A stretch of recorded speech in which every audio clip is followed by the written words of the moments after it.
Hello friends, வணக்கம். இன்றைக்கி நம்ம ஒரு சிம்பிளான பிரேக்ஃபாஸ்ட் எப்படி பண்ணுறதுன்னு பார்க்கலாம். இது பண்ணுறதுக்கு நம்ம தானியங்கள் எதுவும் யூஸ் பண்ண போகிறதில்ல, காய்கறிகள் வச்சு தான் பண்ண போகிறோம். வாங்க எப்படி பண்ணுறதுன்னு பார்க்கலாம்.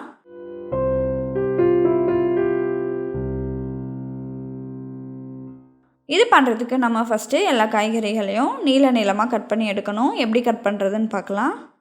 கேரட்டை ஃபஸ்ட்டு இந்த மாதிரி நீளமான ரவுண்டாக கட் பண்ணி எடுத்துக்கோங்க. இப்போது இதை ஒன்று மேலே ஒன்று அடுக்கி இதை திரும்பவும் இந்த மாதிரி ஜூலியன்ஸாக கட் பண்ணிக்கலாம். இப்போது இதை சின்ன சின்ன பீசஸாக இப்போது கட் பண்ணிக்கலாம்.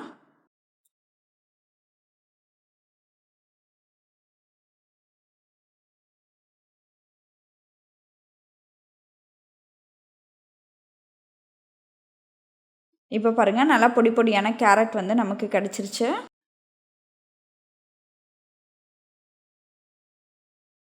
பீன்ஸையும் அதே மாதிரியே நல்லா தின்னாக கட் பண்ணி எடுத்துக்கோங்க.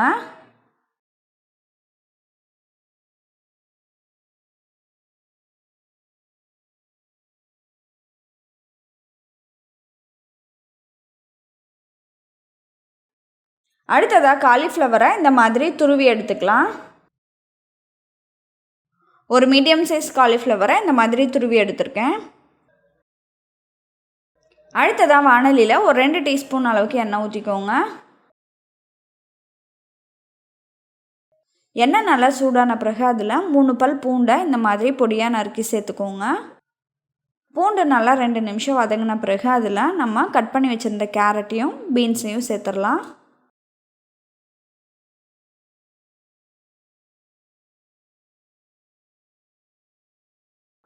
கூடவே பாதி அளவுக்கு பெரிய வெங்காயத்தையும் சேர்த்துக்கோங்க. இப்போது இதை நம்ம நல்லா கலந்து விட்டுடலாம். அடுத்ததாக நம்ம துருவி வச்சுருந்த காலிஃப்ளவரையும் சேர்த்துக்கோங்க. இப்போது இதை இந்த மாதிரி நல்லா கலந்து விட்டுக்கோங்க.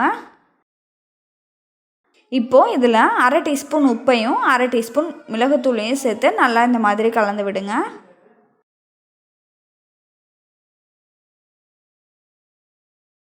இப்போது இதை நம்ம மூடி வச்சு ஒரு 5 நிமிஷம் வேக வச்சுக்கலாம். இப்போ பாருங்கள், காய்கறிகள் எல்லாமே நல்லா வெந்திருக்கு.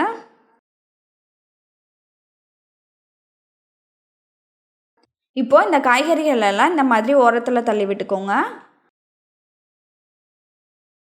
நடுவில் 1 டீஸ்பூன் அளவுக்கு எண்ணெய் ஊற்றிக்கலாம். இப்போது இதுக்கு மேலே நம்ம 3 முட்டையை இந்த மாதிரி உடச்சி ஊற்றி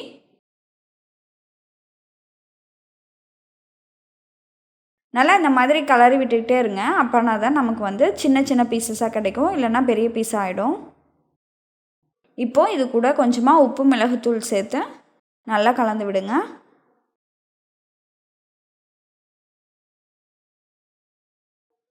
முட்டை குக்கான பிறகு நம்ம இது எல்லா வெஜிடபிள்ஸ் கூடயும் சேர்த்து நல்லா இந்த மாதிரி மிக்ஸ் பண்ணிக்கலாம்.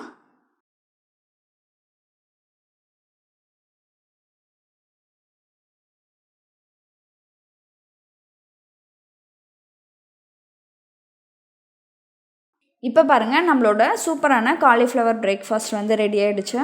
இதை நம்ம லஞ்சுக்கு கூட ப்ரிப்பேர் பண்ணி சாப்பிட்லாம். இதை கண்டிப்பாக நீங்களும் உங்கள் வீட்டில் ட்ரை பண்ணி பார்த்துட்டு உங்களோட ஃபீட்பேக்கை கமெண்ட்டில் சொல்லுங்கள். நன்றி.